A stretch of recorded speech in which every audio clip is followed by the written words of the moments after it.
Picture this. You go to sleep ordinary and wake up with a windfall that tears the ceiling off your life. Whether a small stake rockets beyond logic, a side venture suddenly gushes cash, or an unexpected legacy lands in your lap, and at first it feels almost sacred. A private coronation by chance herself. Yet the old Florentine reminded us that fortune smiles on boldness, but punishes those who mistake favor for safety. Because abrupt wealth, like abrupt authority, doesn't rewrite your character so much as spotlight it, magnifying your blind spots, routines, and comforting lies until the glare blinds you. And to understand how sudden power reshapes human behavior, subscribe to Dark Psychology Decoded to reveal the hidden forces that follow fortune's gifts. And what seems like freedom is more like mass, a gravitational field that drags orbiters into your wake, each one hungry for a sliver of your newly minted sun. It is tempting to think such eruptions belong to outliers and legends, but windfalls are more common than the imagination admits, and even when they come from smaller streams rather than roaring rivers, the psychological shock is similar.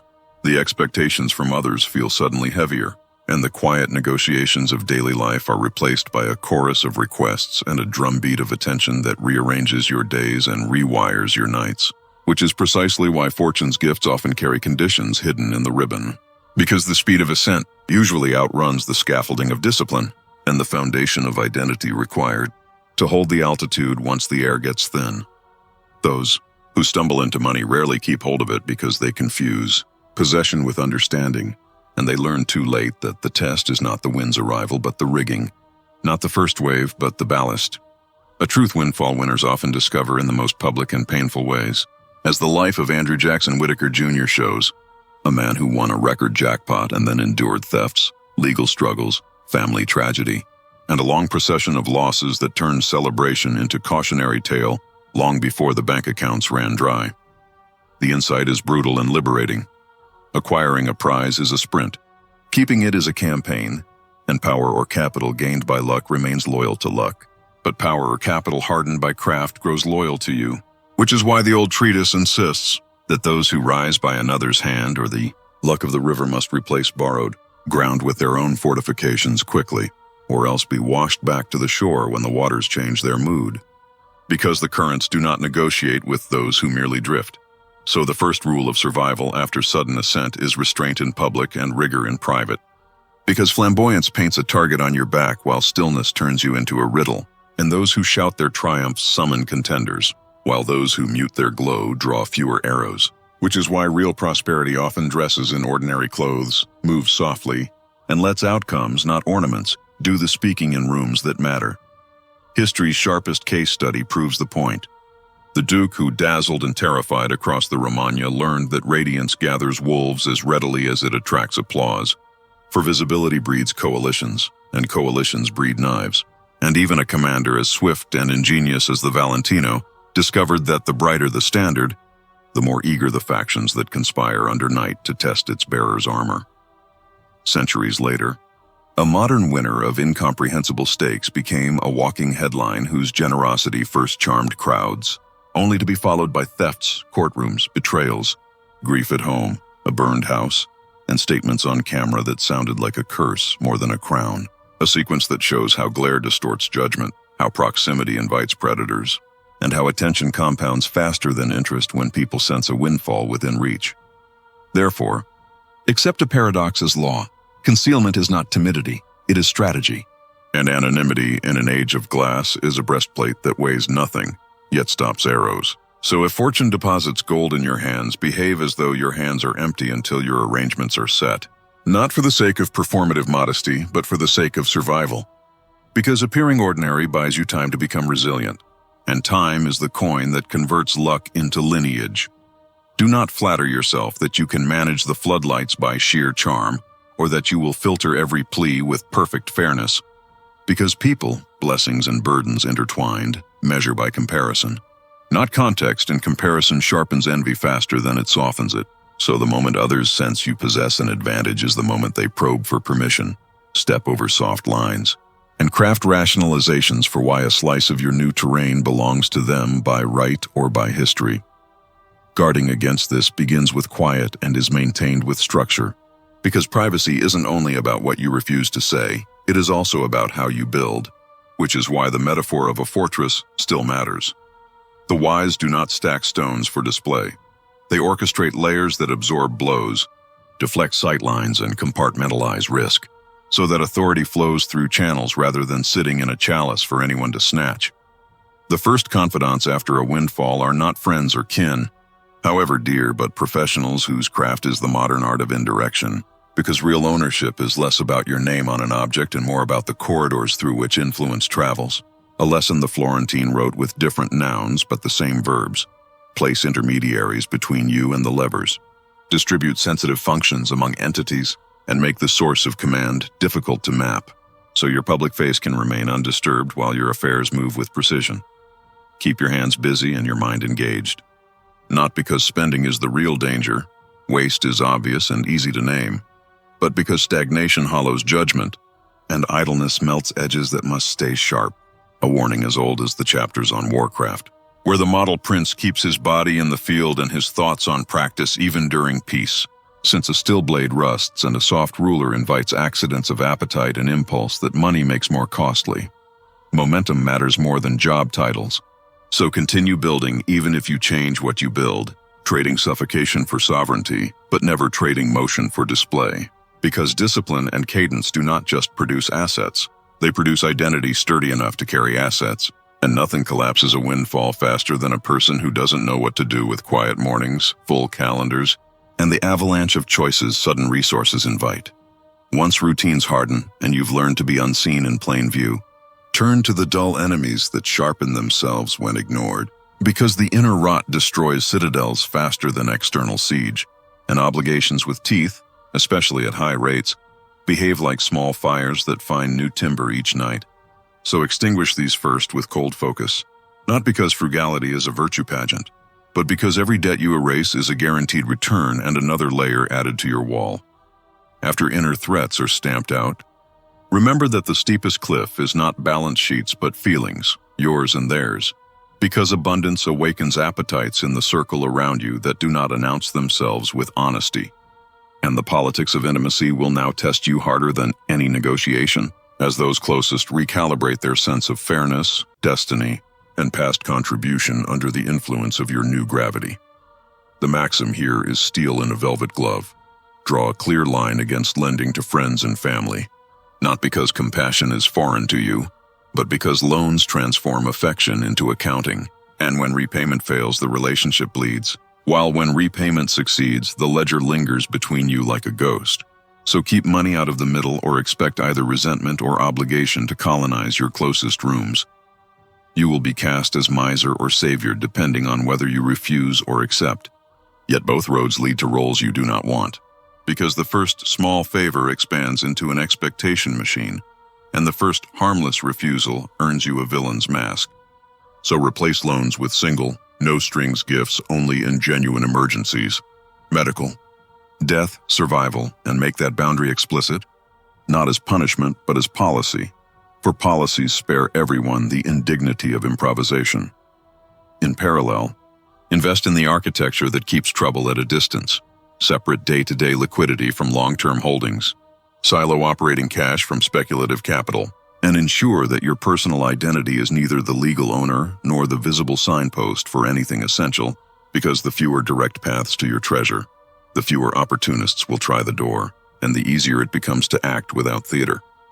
When you must appear composed and unremarkable, because clean predictability is a cloak, and the more your outside resembles your former life, the less cognitive dissonance you generate in others, which quiets the comparisons that breed bitterness and curbs the impulse to test your edges. A dynamic as practical in business as it is at the family table where rivals are replaced by relatives, and both speak in the same tutored tone when money is in the room. Resist the reflex to explain yourself or justify every line drawn, for explanations are invitations to argue and arguments are negotiations disguised as care, while principled silence is a boundary all its own, and if forced to speak, speak briefly, with the cadence of policy rather than the wobble of apology, because voice betrays uncertainty and uncertainty attracts every tactician who believes pressure can change your mind. Store new appetites in cold conditions. Delay major lifestyle expansions. extend decision timelines, and test every recurring expense against utility and leverage, not image, knowing that the urge to mark the moment is natural, but often premature, and that a fortress built at speed is a fortress with cracks, while a fortress raised in stages becomes a school where you learn how to hold what you are building. Remember that fortune, like a seasonal river, floods unpredictably and then recedes, and those who survive its violence are the ones who, in the dry months, raise levees, design spillways, and memorize evacuation routes, which is why it rewards impetuous courage in conquest, but punishes carelessness in keeping, demanding that you be both lion and fox, forceful when necessary, elusive by default, in the governance of your new terrain. Treat public generosity like a scalpel, not a banner.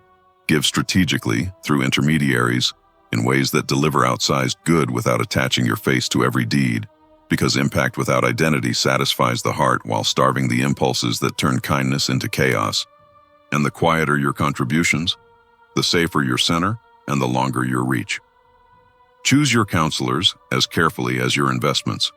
One for legal architecture, one for tax and risk, one for cash management, and none who make their living by bringing you quarrels. Because a prince, of states or of capital, falls when advice becomes entertainment and entertainment becomes policy, whereas mastery is mostly unglamorous repetition held together by a few timely acts of audacity. Expect seasons of pressure, and plan your scripts in advance. A polite refusal for the great idea, a closed loop for the bridging loan, a compassionate but finite response for crises, and an unyielding silence for manipulations, because preparation reduces the emotional taxes that accumulate when decisions are made on the fly under heat and glare. If you must change your environment, do it slowly and with plausible deniability. Reframe changes as cycles rather than spikes. Link upgrades to practical needs rather than status, and alternate expansions with periods of visible restraint, so observers habituate to a narrative of steadiness rather than escalation, which inoculates you against the rumors and resentments that follow obvious leaps. Calibrate fear and favor with the same hand, for it is safer to earn a reputation for firmness than for indulgence, provided the firmness is even and the indulgence is rare, because affection is fickle under pressure, but respect grows when limits are predictable and consequences are real, and those who would offend a person chasing affection hesitate before a person known to defend their peace. Finally, live beneath the noise and above the fray. Make your craft your refuge, your morning your counsel, your calendar your shield, and let consistency build the kind of invisible authority that doesn't need a spotlight, because the goal is not to be seen winning but to keep winning, not to feel rich but to become formidable, so that what luck delivered becomes what your discipline preserves and what your discretion compounds. If all this sounds severe, consider the alternative traced by the man who held a record ticket and later confessed, in different words and with a heavy face, that the prize had turned into a punishment, a reminder that fortune is a tide, not a throne, and that only those who learn to build, mask, and govern can step off the beach and into the deep without being dragged back to shore. The lesson that began in Renaissance letters remains today. Risk while conquering, plan while keeping, appear gentle while building a spine of iron, and remember that the greatest victories are often invisible to the crowd and fully legible only to those who know how often you chose quiet over applause, structure over spectacle, and prudence over pride. Draw a line once, and you reset the entire exchange of leverage between you and everyone else.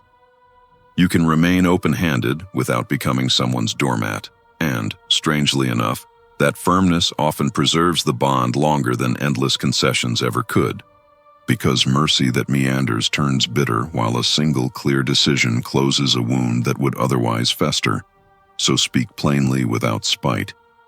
Choose a policy you can live with, and then refuse to relitigate it when emotion rises again. Since boundaries announced and enforced are kinder than promises that dissolve under pressure, and the moment you make your stance a rule rather than a mood, you stop sending mixed signals that invite tests of how far you can be pushed, which means you are generous on purpose, not obedient by accident, and you protect both your peace and the dignity of those who deal with you, because everyone knows exactly where the edges are.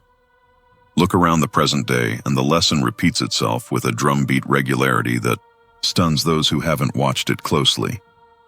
People who blast out of scarcity into wealth often bleed out not from a single disastrous deal, but from 1,000 little drains disguised as love, duty, and reputation, underwriting entire households, carrying cousins and the friends of friends, and gradually becoming captives of their own success theater until the cash tide recedes and the audience evaporates with it, which is why cautionary careers litter the landscape. From fighters who earned sums most cities never see to performers and prodigies who had stadium money yet faced court filings and empty accounts later, because what broke them wasn't merely extravagance, it was the swarm of small hands tugging on a purse that seemed bottomless. And when the purse shrank, the crowd did too, revealing who treasured the person and who only cherished what the person could supply. Money clarifies, sometimes cruelly. You find out who is attached to your character and who is attached to your capacity. And no angry speech is needed to learn that lesson, because the behavior arrives uninvited the moment your circumstances change, which is why power anchored in the affection of others is a bridge of sugar, sweet under the tongue and gone in the rain, and why authority rooted in limits holds steady when the weather turns. So if your aim is to keep your coffers and your calm, build your framework on non-negotiables that don't require anyone else's mood to remain standing, and accept that at times you will be accused of being distant or severe, which stings, briefly, but keeps you from degrading into a vending machine that dispenses cash and comfort on demand, until the coils jam and the machine is shaken for refunds by the very people who were soothed by its offerings only a week earlier. That does not license cruelty, and it does not endorse the caricature of the miser. Rather, it recommends being like daylight, warm when it shines but not reachable by grasping hands, steady from afar and impossible to claim at close range, which is the paradox of lasting kindness. Because heat without perimeter scorches the giver and the receiver both, and frigidity without purpose shatters the very structure you are trying to protect. So the craft is a blend of spine and sympathy, of clear lines and open hearts, and it manifests in predictable policies. Help when it is truly urgent and life-altering, gift once without entangling anyone in debt to you, and refuse the transformation of intimate ties into ledgers, since every loan to a loved one smuggles a contract into the conversation, and contracts inside friendship often rot the beams quietly, until one disagreement collapses the whole house. As your grip on generous boundaries tightens, the next trap arrives dressed as freedom, spending with the exuberance of someone catching up on all the years of saying no. And this battlefield has claimed far more people than any contest of fists or strategy, because the fire burns prettiest at first and leaves blackened beams too late. Which is why the ancient rule still saves modern fortunes: consume the fruit, never cut into the tree that bears it. And those who maintain wealth treat capital as arable land, nursing the soil, pruning with care, harvesting what grows naturally, while those new to riches treat capital like a stack of logs meant only for warmth and spectacle, until the pile is gone and the winter remains. So the discipline is simple to say and hard to live. Let your lifestyle ride on what your holdings produce, not on the holdings themselves, because charred roots don't grow back on command, and froth never replaced a foundation after it was burned to please a crowd or a craving. An example often retold whispers the same warning. A household that vaulted into sudden prosperity acquired marble halls, fast machines with badges, private tuitions, and wardrobes that posted their own announcements. Then discovered within a couple years that the costs they invited, sheriffs of taxes, interest like hungry vines, maintenance that multiplies, devoured the very wind that funded the feast. And the home that symbolized arrival had to be sold at a loss while pride swallowed dust, which happens whenever someone spends as if principle were a spring instead of a reservoir, violating the central doctrine of preservation. The core is sacred. The perimeter is where you draw sustenance, and the crown sits on the returns while the vault stays locked. So train your eye on a clear freedom income, what you must bring in each year to live as designed, and reverse engineer a store of assets that can generate that reliably, remembering that multipliers and margin of safety matter more than the applause of the present. Convert that annual need into a target by multiplying it many times over so your holdings can throw off cash without being eaten alive. Because the difference between being temporarily rich and permanently independent is whether your pile can feed you without shrinking. And even if your current position is far from the number you calculate, start behaving like a steward instead of a spender. Every choice either increases sovereignty or leases your calendar to someone else. And each retained dollar is a seed of future hours, a hedge against emergencies and a permission slip to say no to nonsense. Which is why leverage, not luxury, is the true trophy. Control over time, over attention, over which rooms you enter and which you bypass. And the people who understand this stop buying signals and begin purchasing silence and options, organizing their world so that they work because they wish to test themselves, not because a bill collector holds a leash. After structure and restraint, the question of growth knocks on the door. Where to place capital so it multiplies without waking you at night or putting your name on a roulette wheel. And the last principle of fortification answers by moving from metaphors to mechanics, turning wealth from a fever dream into a small country you administer with calm, because riches without order are a riot waiting for a spark, and order without yield is a museum with no visitors. So govern your holdings the way a capable ruler governs a state. Assign roles, insulate critical functions, plan for famine in times of plenty, and never gamble on the goodwill of weather. And remember that investment is not a slot machine but a strategy, not a dopamine drip but a deployment of forces across terrains that punish the careless and reward those who plan with humility and patience. Think of every unit of your money as a trained unit and of the arenas you can send them into as landscapes with distinct hazards and harvests. Recklessness will cost you troops and territory. Panicked retreats will cost you morale, and victory usually belongs to those who array different divisions to do different jobs. So some soldiers are tasked with expansion, some with keeping order when riots break out, some with holding ground that generates rent, some with exploring new frontiers where maps are sketchy, and some with waiting silently in reserve for when the enemy stumbles, which is why the people who seem unshakable during storms are not lucky. They built a formation that does not have to sprint in sunshine or scream when thunder rolls. In practical architecture, assign the growth mandate to a broad slice of ownership in the productive engine of the world. Businesses that innovate, sell and compound, captured through low cost. Wide net instruments that mirror entire markets rather than trying to outguess them. Because the long arc of enterprise has historically paid those who stayed and reinvested, whispering numbers that hover around high single digits when averaged over long spans. But accept that this engine coughs and backfires sometimes, which is why the second wing exists to calm the vehicle during skids. Instruments designed to be slower and steadier. Contracts of debt that generally carry lower yields but also smaller tantrums, offering ballast when exuberance trips and falls, turning a free fall into a glide instead of a crater. Anchor, part of your base in terrain you can touch and measure. For land and buildings have served as the skeleton of family fortunes for centuries, precisely because people forget a slight faster than they forget a deed, and a well-chosen property can give you income today and appreciation tomorrow while providing collateral utility, such as controlling your own workspace or housing a venture. Yet select with cold eyes because property is not merely a dress and charm. It is cash flow, cap rates, neighborhoods that improve or decay, roofs that leak, codes that change, and taxes that creep. All of which means real estate stabilizes an empire when purchased with a manager's discipline, not a romantic's breathlessness. If you crave returns beyond the ordinary, confine that hunger within a strict boundary for exploration, a small arena for frontier bets in emerging protocols and volatile assets whose promise dazzles but whose tempers are brutal. Treat these as experiments with defined loss limits, not proofs of brilliance, because boldness without guardrails is merely impatience in armor. You want scouts returning with maps and scars, not berserkers leading your army into canyons. 5 to 10% is enough to learn, profit if a revolution succeeds, and endure if progress lags. Keep a treasury that feels almost dull. Cash, short-duration holdings, and instant liquidity. This reserve becomes both cushion and weapon, letting you buy quality when chaos discounts it and keeping you from selling core assets to fix leaks. Quiet yields on safe bases grow surprisingly large when scaled, paying you to stay patient and arming you to act when others panic. When these pieces align, a core that builds steadily, a shield that softens shocks, property as anchor, an exploration wing under control, and a patient treasury, you create a machine that thrives through seasons.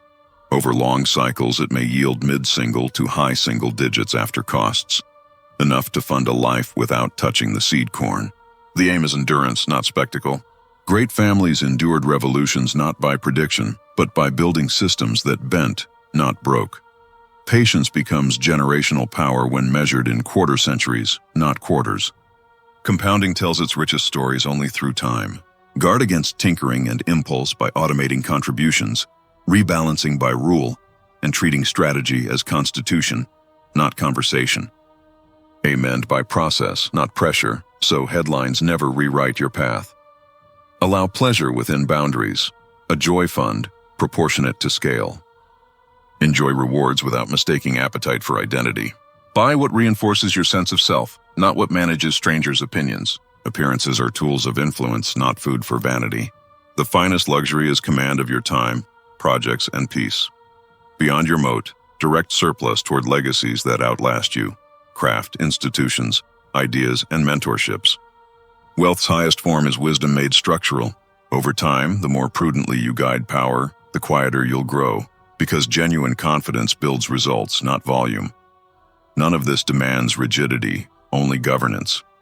Act early, correct early, and keep your power subtle enough to avoid predators while those you value feel supported, not drained. Build yield without consuming its source. Decline public coronations that turn to trials, and remember that real authority is measured by steady decisions after applause ends. Simplify responses before the world tests you.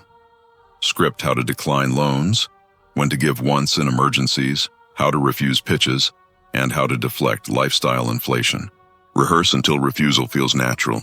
Spontaneity under pressure breeds traps disguised as kindness. Consistency guards respect and teaches others to seek wisdom, not withdrawals. Before buying symbols of status, translate their price into time. How many weeks of freedom does this cost? How much peace? Which desires are truly yours and which were mailed to you by culture's theater of wealth? When purchases are measured in autonomy instead of envy, wants shrink and satisfaction deepens. Refresh your system annually, but never reinvent it. Increase safety margins as duties expand, and let lifestyle lag income to prevent social earthquakes. Quiet progress shields you from rivalry and optics, freeing attention for mastery, the only fight worth sustaining. History proves restraint pays. Those who flaunted trophies invited hunters. Those who hid in plain sight financed empires and outlasted scandals. Discretion isn't shyness, it's strategy. Modest exteriors can mask formidable engines. Pursue wealth that neither apologizes nor performs. Strength to refuse calmly. Systems that survive accidents. And discipline that compounds quietly. In an age addicted to exposure, invisibility and patience remain the most radical forms of power.